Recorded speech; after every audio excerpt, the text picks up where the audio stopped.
Exodus chapter 19, Covenant at Mount Sinai. Welcome back to Bible Breakdowns. Today we're diving into Exodus 19, where the Israelites arrive at Mount Sinai and prepare to enter into a covenant with God. Let's break it down. The chapter begins with the Israelites finally reaching the desert of Sinai after traveling through the wilderness for about 3 months since their escape from Egypt. They set up camp in front of Mount Sinai, and Moses goes up the mountain to meet with God. God speaks to Moses from the mountain and says, "This is what you are to say to the descendants of Jacob and what you are to tell the people of Israel. You yourselves have seen what I did to Egypt and how I carried you on eagle's wings and brought you to myself. Now, if you obey me fully and keep my covenant, out of all nations you will be my treasured possession. Although the whole earth is mine, you will be for me a kingdom of priests and a holy nation." God is reminding the Israelites of everything He's done for them, how He delivered them from slavery in Egypt, parting the Red Sea and leading them through the desert. He's not just calling them out of Egypt, He's calling them to a special relationship with Him. He's offering them the chance to become His treasured people, a kingdom of priests and a holy nation, set apart for His purposes. But there's a condition. They must obey His covenant. Moses goes back down the mountain and tells the people all that God has said. The Israelites respond enthusiastically, saying, "We will do everything the Lord has said." They're excited to enter into this covenant and be God's people. Now God prepares the people for something big.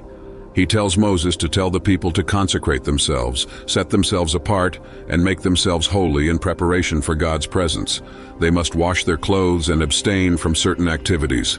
On the third day, God will come down on the mountain in full glory, and the people must be ready. Moses then sets boundaries around the mountain. No one is allowed to come near the mountain or touch it. If anyone does, they must be put to death. This shows the holiness and the power of God. His presence is not to be taken lightly.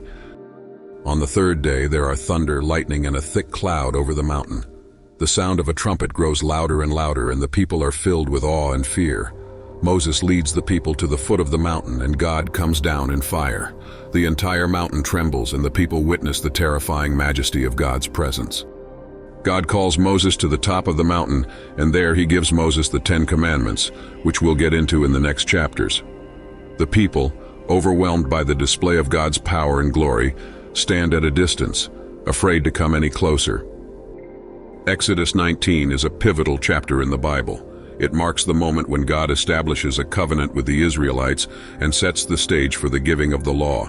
God is calling His people to be holy and set apart for His purposes, and He's about to reveal His commands to them, which will guide their lives as His chosen people.